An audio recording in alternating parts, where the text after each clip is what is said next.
Hello నమస్తే నేను అశోక్. చంద్రబాబు నాయుడు గారు ఇటీవల కొంతమంది కీలక ఎమ్మెల్యేలతో సమావేశంతో వచ్చారు. ఎందుకు నేను కీలక ఎమ్మెల్యేలు అని చెప్పేసి పర్టికులర్గా మెన్షన్ చేస్తున్నానంటే ఆ కీలక ఎమ్మెల్యేలు అందరూ కూడా ఆంధ్రప్రదేశ్ రాష్ట్రంలో విచ్చడివేడిగా మద్యం మాఫియా, ఇసుక మాఫియా, రిజిస్ట్రేషన్లు అంటూ, లేదంటే ఆలయ భూములకు సంబంధించిన స్కామ్స్ అంటూ, లేదంటే ఆలయ భూముల కింద ఉన్నటువంటి వాటిని పేర్లు మార్చి తనఖా చేయించి ఇతర వ్యక్తులకు సంబంధించిన వాళ్ళ బినామీల పేరు మీద మార్పులు చేసుకోవడం కావచ్చు, ఇవన్నీ కూడా విచ్చలవిడిగా జరుగుతున్నటువంటి నేపథ్యంలో కూటమి ఎమ్మెల్యేలు ప్రధానంగా టీడీపీ పార్టీలో ఉన్నటువంటి ఎమ్మెల్యేలకు సంబంధించినటువంటి క్రమశిక్షణ పైన, వాళ్ళ మీద వస్తున్నటువంటి అవినీతి ఆరోపణల మీద అడ్డుకట్ట వేయడానికి డైరెక్ట్గానే చంద్రబాబు నాయుడు గారు రంగంలోకి తిరిగారు. దానికి సంబంధించి ఎవరైతే పెద్ద ఎత్తున ఆరోపణలు ఎదుర్కొన్నటువంటి ఎమ్మెల్యేలు ఉన్నారో వాళ్ళందరినీ కూడా 1-to-1 పిలిచి ఆయనే డైరెక్ట్గా మాట్లాడి వాళ్ళ ప్రోగ్రెస్ రిపోర్ట్ అంతా బయటకు తీసి ఈ 16-17 నెలల్లో మీరు చేసినటువంటి అవినీతి, మీరు చేసినటువంటి మంచి పనులు, దీని వెనకాల ఉన్నటువంటి కారణాలన్నింటినీ కూడా డైరెక్ట్గా చంద్రబాబు నాయుడు గారే వాళ్ళతో మాట్లాడి వాళ్ళ ప్రోగ్రెస్ రిపోర్ట్ అంతా కూడా సబ్మిట్ చేస్తూ ఉన్నాను. అయితే డైరెక్ట్గా చంద్రబాబు నాయుడు గారు గతంలో కూడా ఈ ఇష్యూస్కి సంబంధించి చాలా మాట్లాడుతూ వచ్చారు. మీరందరూ కూడా సింగిల్ టైం ఎమ్మెల్యేలుగా మిగిలిపోవద్దు.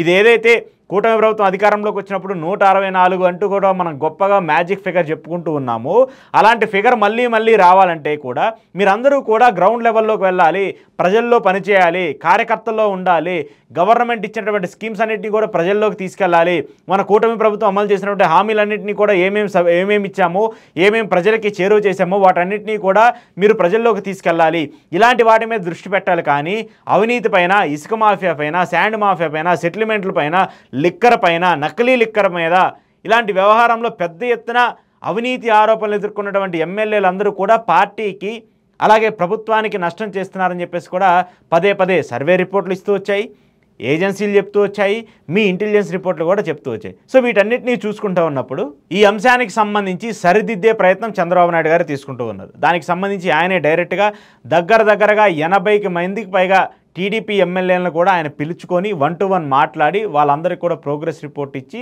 ఈసారి ఇలానే కంటిన్యూ అయితే మీకు టికెట్ ఇచ్చే పరిస్థితి కూడా ఉండదంటూ కూడా చంద్రబాబు నాయుడు గారు చెప్తుంటారు. అంటే స్వయంగా ఆంధ్రప్రదేశ్ ఎమ్మెల్యేలు, కూటమి ఎమ్మెల్యేలు అవినీతి చేస్తున్నారని చెప్పేసి చంద్రబాబు నాయుడు గారు ధృవీకరించారు. కాబట్టి ఈరోజు ఈ 1-to-1 మీటింగులు జరుగుతున్నాయి ఎమ్మెల్యేలతో.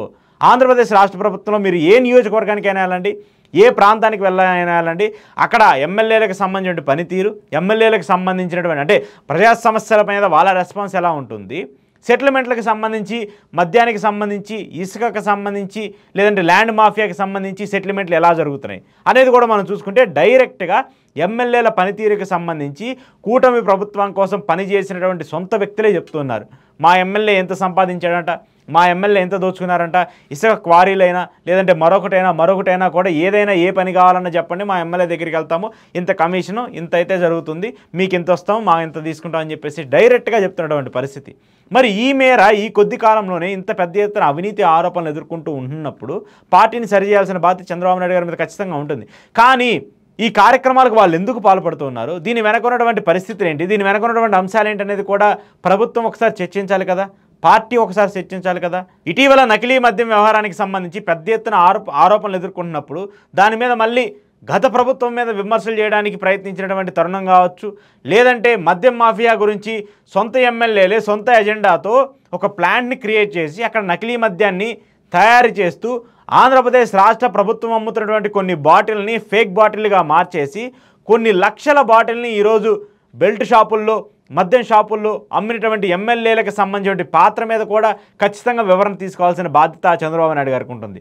దాంతోపాటు దీని వెనకాల ఉన్నటువంటి కొంతమంది ప్రధాన వ్యక్తులు, ఎమ్మెల్యేలు కావచ్చు, ఎంపీలు కావచ్చు, వీళ్ళన్నటువంటి ప్రధాన వ్యక్తులు కూడా పెద్ద ఎత్తున మీ మీదే ఆరోపణలు చేసుకుంటూ ఉన్నారు. మీ కూటమికి సంబంధించి, మీ పార్టీకి సంబంధించిన కొలికిపూడి శ్రీనివాస్, మీ ఎమ్మెల్యే, తిరువూరు ఎమ్మెల్యే డైరెక్ట్గా విజయవాడ ఎంపీ కేశినేని చిన్ని మీద తీవ్ర స్థాయిలో ఆరోపణలు చేస్తున్నారు. ఆయన పార్లమెంటు స్థానంలో ఉన్నటువంటి అన్ని అసెంబ్లీ నియోజకవర్గాల్లో ఆ ఎంపీ చలామణి సాగుతుంది. ఆయనే డైరెక్ట్గా రేషన్ మాఫియా, రేషన్ బియ్యానికి సంబంధించిన అక్రమ రవాణా చేస్తూ ఉన్నారు, ఆయనే నకిలీ మద్యం వ్యవహారంలో ఆయనే ఉంటున్నారు, సెటిల్మెంట్లలో ఆయనే ఉంటున్నారు, ఇసుక మాఫియాలో ఆయనే ఉంటున్నారని చెప్పేసి డైరెక్ట్గా మీ పార్టీ ఎంపీ మీద మీ పార్టీ ఎమ్మెల్యే మాట్లాడుతూ వస్తున్నారు. ఆయన డైరెక్ట్గా బహిరంగంగా బయటకు వచ్చేసి ఒక సభలో మాట్లాడుతూ వస్తున్నారు. మరి దీని మీద చర్యలు తీసుకోవాలి కదా. అనంతపురంలో జరిగినటువంటి ఈ ఘటనలన్నింటికి కూడా నకిలీ మద్యానికి సంబంధించిన వ్యవహారం మీద చర్యలు తీసుకోవాలి కదా. జనసేనకు సంబంధించిన ఎమ్మెల్యే బొలిశెట్టి డైరెక్ట్గా ఒక ఇంటర్వ్యూలో ఇచ్చి ఆయన మాట్లాడేటువంటి మాటలు ఏంటి, మేమే డైరెక్ట్గా సెటిల్మెంట్ చేస్తున్నాము, ఎక్కడైనా ఒక వెంచర్ వేస్తే లేదంటే ఎక్కడన్నా ఒక రిజిస్ట్రేషన్ జరిగితే లేదంటే ప్రభుత్వానికి సంబంధించిన భూములకు సంబంధించిన ఏదైనా వివాదం అయితే మేమే డైరెక్ట్గా వెళ్ళి సెటిల్మెంట్లో కూర్చొని ఇలా చేయాల్సిన పరిస్థితి వస్తుంది, ఆ వెంచర్ వేస్తే ఎంత వస్తున్నాయి, ఇంత కలెక్షన్ చేసుకుంటున్నామని చెప్పేసి ఎమ్మెల్యేలే బయటకు వచ్చి మాట్లాడుతూ ఉన్నారు.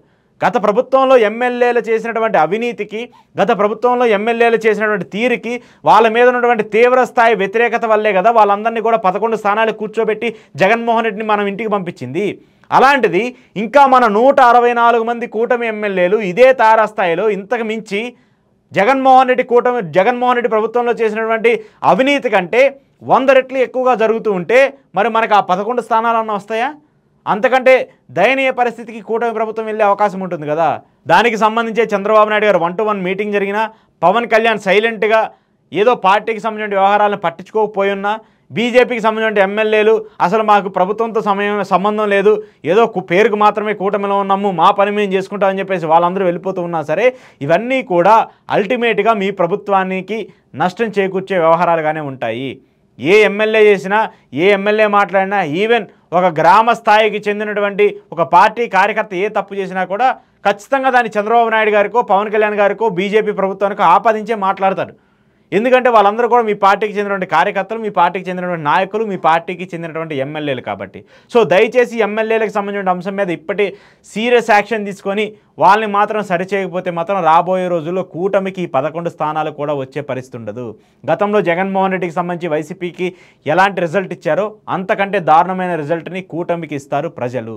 కాబట్టి చంద్రబాబు నాయుడు గారైనా, పవన్ కళ్యాణ్ గారైనా, అలాగే బీజేపీకి సంబంధించిన పెద్దలైనా కూడా దీని మీద చర్యలు తీసుకోకపోతే మాత్రము మీ ఎమ్మెల్యేలు చేసేటువంటి అక్రమ అవినీతి ఆరోపణల వల్ల మీ ప్రభుత్వానికే నష్టము, మీ కూటమి మళ్ళీ బీటలు వారే పరిస్థితి ఉంటుంది, మీ కూటమి మళ్ళీ ఓడిపోయే పరిస్థితి కూడా ఆంధ్రప్రదేశ్ ప్రజలు తీర్పిచ్చే విధంగా కూడా రాబోయే రోజులు ఉంటాయి.